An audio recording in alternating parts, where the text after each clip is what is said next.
Tonight on Newswatch, we'll tell you how you can help in a University of Texas student homicide case. And also an update on our nation's finances according to Wall Street. We'll also let you know about Iowa State softball and how they did this past week. Plus, we've got temperatures in the forecast. Stay tuned. Newswatch begins right now.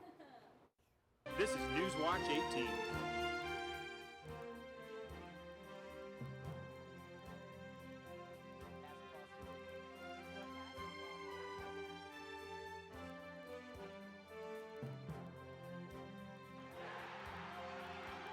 Newswatch 18 starts now.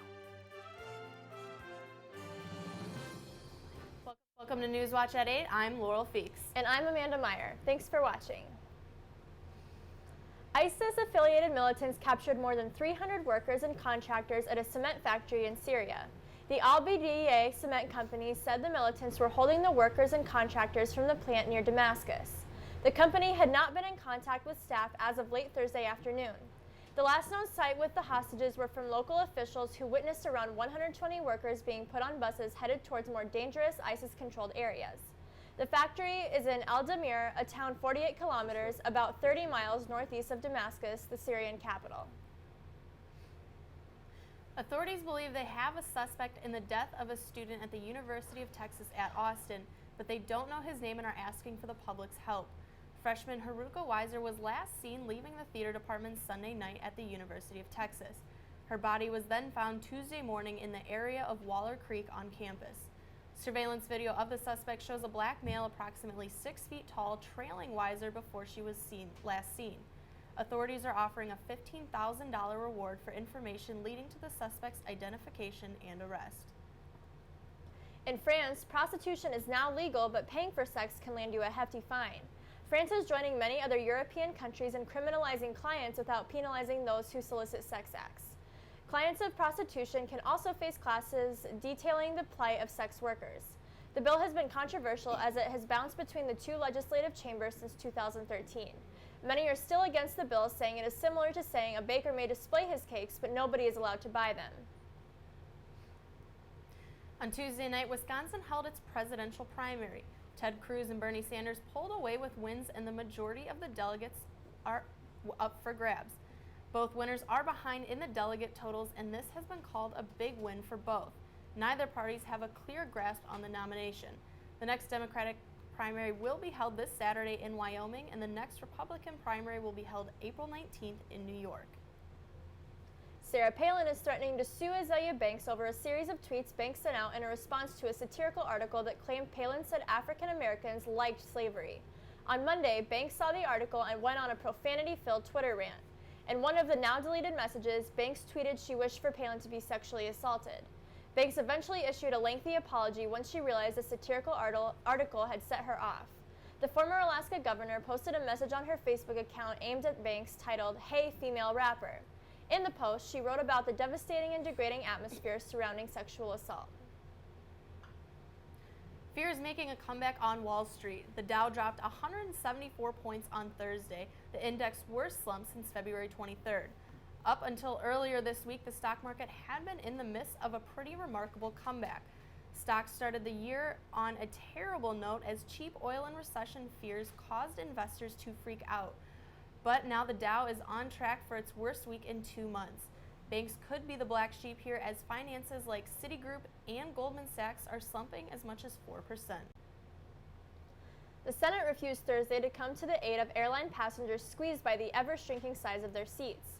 An amendment by New York Senator Schumer would have blocked airlines from further reducing the size and width of seats as well as passengers' legroom and the width of aisles. Airlines would also have to post the size of their seats on their websites so that consumers could take the information into consideration when buying tickets. The proposal failed on a vote of 42 to 54, with all but 3 Democrats in favor and all but 1 Republican against. Economy class airline seats have shrunk in recent years on average from a width of 18 inches to 16.5 inches. Governors in New York, Vermont, and Washington have banned state employees from most work-related travel to Mississippi. The ban comes after the southern state enacted a discriminatory anti-LGBT law on Tuesday, after Mississippi Governor Phil Bryant signed the discriminatory HB 1523 into law on Tuesday morning. Many neighboring states responded immediately. Governor Jay Inslee officially banned non-essential state travel to Mississippi, saying it is the law of Washington state and the policy of my administration to demand equality for all persons. The ban will remain in effect as long as Mississippi's law exists in its current form. A middle school student in California was caught snorting methamphetamine that had been packaged to look like Smarties candy. Officials said staff at Ione Middle School noticed 2 students behaving oddly during lunch and saw one student bring what looked like candy to his nose. The school immediately confiscated the drugs and used a field test provided by the police department to test them. The results came back positive for meth. The 8th grader was removed from campus and could face a charge of possession of a controlled substance. Stay tuned for more news around you. You're watching Newswatch at 8. Hello and welcome back to Newswatch. An Iowa State student reported being sexually assaulted in a university apartment on Wednesday. The assault took place several months ago in University Village by an acquaintance. The assault was reported Monday, April 4th. This is the first sexual assault reported this semester. The 7th annual report on campus safety and security was released on Monday. The report includes information on all 3 Iowa public universities: Iowa State, the University of Iowa, and the University of Northern Iowa. The report shows that Iowa State's campus crime rate has slightly decreased and that more reported crimes at Iowa State result in arrests compared to UNI and Iowa. The report also touched on social media, claiming that since 2013, Iowa State PD's growing social media presence has created more of a positive relationship between students and officers. In addition to having a positive presence on campus, ISU police exceeded national standards for their instruction regarding officers using force. The Iowa Board of Regents has hired a web development team based out of Iowa State's Research Park. The team will be creating a new website for the board. The Regents is the governing organization that overlooks 5 public universities, including Iowa State. The board will be paying just over $20,000 to Global Reach Internet Productions for the new site. Global Reach was chosen from 5 firms who submitted proposals. The website will be completed on July 11th. A ribbon cutting at a Mexican food truck Thursday celebrated more than just upgrading to a bigger truck. The Rico family came to Ames from a town south of Mexico City. They brought recipes from their home down south and recreated them in a small food truck down on South Duff Avenue in Ames. The business, which started in 2015, has been generating a buzz around Ames through Facebook and word of mouth. The Ricos have partnered with a local food producer, the Black Heritage Farms near Ames, to get fresh and seasoned vegetables. The trailer is parked on South Duff and Ames near Casey's on Monday, Tuesday, Thursday, and Friday. For information on Rico's Tacos, you can check out their Facebook page. A new report released Thursday shows more Iowa students than ever are gaining college-level credit during high school. The Iowa Department of Education report shows a record high in 2015 with more than 44,000 Iowa high school students in community college courses. The department credits Governor Terry Branstad's initiative Future Ready Iowa with the increase. That initiative calls for 70% of Iowans in the workforce to have education or training beyond high school by 2025. AIB College of Business is planning to sell off items this month as the school prepares to close this summer. AIB will have its last graduating class in June 2016 before turning the 2-acre campus over and buildings to the University of Iowa in July 2016. AIB officials said last year they would merge with the U of Iowa due to increased competition throughout Iowa for the dwindling pool of students in competition with DMAC. Items for sale include furniture, desks, cabinets, artwork, office chairs, and more. The large garage sale will be held from 11 a.m. to 6 p.m. on April 21st. The sale will be held at the Legacy Hall on the AIB campus at 2500 Floor Drive. ISU's 2016 student body president has just announced his executive cabinet appointments. The 18 executive cabinet members mirror that of the president's cabinet. President Cole Stout and Vice President Cody West urge all students to take a look at the list of cabinet members to see who will be involved in the student government for the next year. The list can be found on Iowa State's website. So, Brandon, it's been a little chilly. Yeah, I feel like we haven't really seen the sun the last few days, but that will change, but it's going to be a little colder for the next few days. We'll let you know more details coming up after the break. And welcome back to Newswatch. I'm meteorologist Brandon Libby. Now, we struggled to get to 50 degrees today. Average for this time of year is 60 degrees, and it's still pretty chilly across the region, only in the lower 40s here in the studio outside of Ames. Mostly cloudy skies as well. That north-northwest wind at 21 miles an hour. That's really bringing down that colder air from the Dakotas. You see very gusty winds across the state, 22 miles per hour in Mason City, 14 in Fort Dodge. That's really bringing that colder air down and cooling us off, and we'll see that pattern continue for the next 48 hours. Now, we did see some rain today, some stronger precipitation down south of Des Moines. That has since calmed down a little bit. We're just seeing some isolated shower activity in the central portion of the state. Otherwise, mainly cloudy skies out there, and we'll see that continue as that storm moves off. We see the rain kind of track to the east here. So mostly cloudy skies for Friday morning, and that does begin to dissipate tomorrow. We'll see some higher level clouds, some filtered sunshine out there, and then that really begins to move off Friday night. We're left with clear skies on Saturday night going into Saturday morning, and that'll really let our temperatures drop down. We do have some freeze watches in effect right now for most of the day Saturday, lasting until Saturday morning, And so lows tonight will be cold as well. We'll see them right around freezing, 33 in Des Moines, 32 in Ottumwa, and 31 in Marshalltown. For Ames, 31 degrees with those decreasing clouds, and it'll still be windy with northwest winds 15 to 20 miles an hour.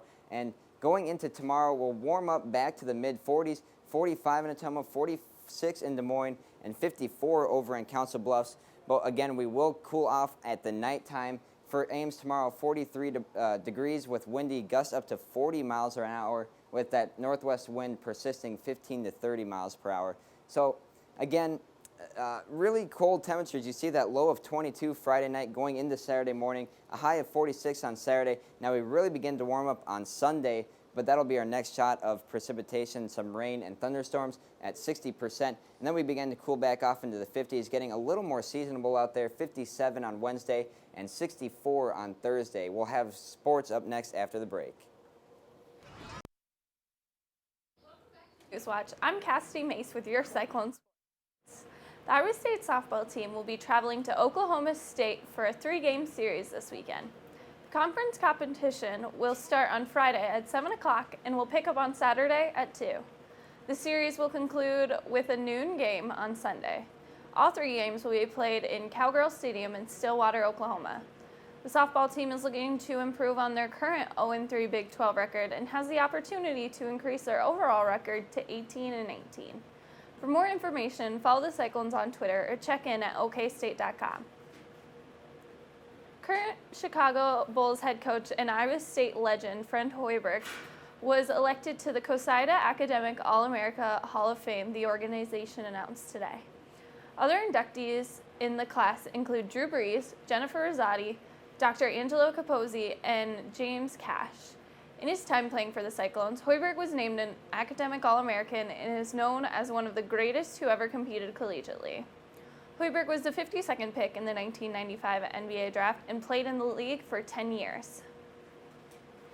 Iowa State track star Taylor Sanderson competed in a decathlon this afternoon at the Gym Click combined events at the University of Arizona. The Cyclone is currently second in the national men's decathlon competition with 3,918 points. However, it's only the halfway point of the competition. He started the day in a 100-meter dash, taking first and getting a personal record at 10.94 seconds. The decathletes will be competing again at noon tomorrow with 110-meter hurdles, discus, pole vault, javelin, and the 1,500-meter run. Thanks for watching this Cyclone Sports. Stay tuned for more Laurel and Amanda. You're watching Newswatch at 8. It's the end of a very, very special TV program. Ryan Seacrest signed off on American Idol for the very last time. The show ran for 15 years, capturing tens of millions of viewers with every episode.